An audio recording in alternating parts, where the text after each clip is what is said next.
अक्सर ऐसा होता है ना कि कोई स्पीकर खरीदने जाए और उसकी तफसीलात देखकर सर चकरा जाए। आज हम उन्हीं पेचीदा नंबरों और अल्फाज के पीछे छुपे राजों से पर्दा उठाएंगे ताकि बेहतरीन आवाज का इंतखाब बहुत आसान हो जाए। अगर ये हुरूफ और आदात का इम्बार काफी परेशान कुन लगता है तो यकीन माने अक्सर लोगों के साथ यही मसला होता है। लेकिन फिक्र की कोई बात नहीं, हम इसे मिलकर समझेंगे और बिल्कुल आसान बना देंगे। तो हमारा मकसद सीधा सा है, इस सारी टेक्निकल जुबान को एक ऐसे रोड मैप में बदलना है जो किसी के लिए भी अपने काम का बेहतरीन स्पीकर चुनने में मददगार साबित हो। चलें देखते हैं कि आज हम क्या क्या जानने वाले हैं। सबसे पहले हम ब्रांड के नाम से आगे देखना सीखेंगे, फिर पावर की दुनिया में जाएंगे, उसके बाद स्पीकर की बनावट और उसके लिए सही घर पर बात करेंगे, और हाँ, उसके हिफाजती निज़ाम को भी समझेंगे, और आखिर में एक कारआमद चेकलिस्ट भी होगी। अक्सर क्या होता है, हम किसी मशहूर ब्रांड का नाम देखकर ही चीज़ खरीद लेते हैं, लेकिन असली कहानी तो उन तफसीलात में छुपी होती है जो साथ दी जाती हैं। तो चलें अंदाज़ों को छोड़कर ठोस मालूमात की बुनियाद पर फैसले करना सीखते हैं, ताकि स्पीकर की असल कारकर्दगी को जान सकें। तो अब आते हैं सबसे अहम और शायद सबसे ज्यादा गलत समझे जाने वाले पहलू पर, पावर। क्या ज्यादा वॉट्स का मतलब हमेशा बेहतर आवाज होता है? हम बर्दाश्त और तेज दौड़ के इस फर्क को समझेंगे और देखेंगे कि कौन सी रेटिंग वाकई में अहमियत रखती है। देखिए, स्पीकर की पावर को मापने के दो अहम तरीके हैं।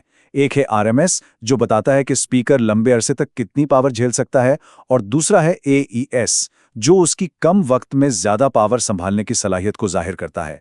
ये दोनों असल में स्पीकर की कारकर्दगी की दो बिल्कुल अलग अलग कहानियां हैं। इसे समझने का एक बड़ा दिलचस्प तरीका है। इसे कछुए और खरगोश की मशहूर कहानी की तरह सोचें। एक मुस्तकिल मिजाजी से चलता है और दूसरा बहुत तेज दौड़ता है। आइए देखते हैं कि स्पीकर की दुनिया में कौन सी चीज ज्यादा अहम है। तो आरएमएस रेटिंग वो कछुए की तरह है। ये बताती है कि स्पीकर लंबे अरसे तक लगातार कितनी पावर बर्दाश्त कर सकता है। ये उसकी असल बर्दाश्त है। दूसरी तरफ एईएस रेटिंग खरगोश की तरह तेज है।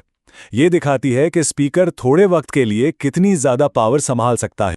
अब मसला यह है कि बहुत सी कंपनियां सिर्फ एईएस पावर बताती हैं, तो आरएमएस का अंदाजा कैसे लगाएं? इसका एक आसान सा फॉर्मूला है। एईएस पावर में से तकरीबन 30% कम कर दें। मिसाल के तौर पर अगर एईएस पावर 1000 वॉट है तो उसका आरएमएस तकरीबन 700 वॉट होगा। ये उसकी असल ताकत का बेहतर अंदाजा है। पावर तो सिर्फ आधी कहानी है। स्पीकर की आवाज का मयार बहुत हद तक उसकी बनावट पर भी मुनसर होता है।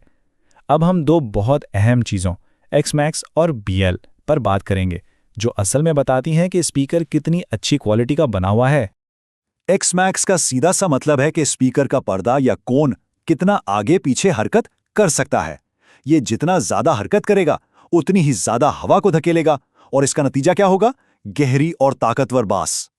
यहां आप देख सकते हैं कि जैसे जैसे स्पीकर का साइज बढ़ता है, एक अच्छी क्वालिटी के स्पीकर का एक्समैक्स भी ज्यादा होता है।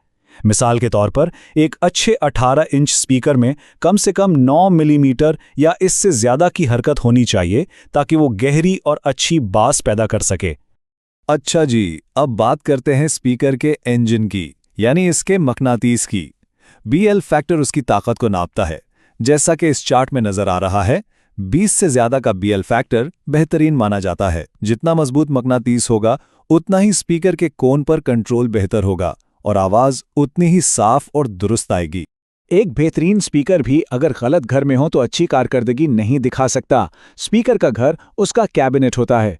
खुशकिस्मती से एक खास नंबर, जिससे वैस कहते हैं, हमें बताता है कि इसके लिए सबसे बेहतरीन घर कौन सा है।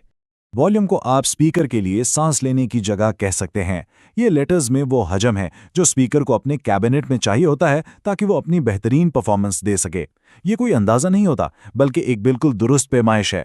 मिसाल के तौर पर इस स्पीकर के लिए बनाने वाली कंपनी खुद कहती है कि इसे 91.19 लीटर का कैबिनेट चाहिए। अगर इस हिदायत पर अमल किया जाए तो स्पीकर बिल्कुल वैसी ही आवाज देगा जैसी उसे देनी चाहिए। एक अच्छा स्पीकर एक इन्वेस्टमेंट की तरह होता है। तो अब हम दो अहम हिफाजती फीचर्स एफएस और आरई पर बात करेंगे, जो इस इन्वेस्टमेंट को महफूज रखने में मदद करते हैं और इसकी जिंदगी बढ़ाते हैं। एफएस को जानना बिल्कुल वैसा ही है जैसे गाड़ी के आरपीएम मीटर पर रेड लाइन को जानना। ये वो निचली हद है जिससे नीचे जाना स्पीकर के लिए खतरनाक हो सकता है। सादा लफ्जों में एफएस रेटिंग से कम फ्रीक्वेंसी बजाना ऐसा ही है जैसे अपनी गाड़ी को मुसलसल रेड लाइन पर चलाया जाए।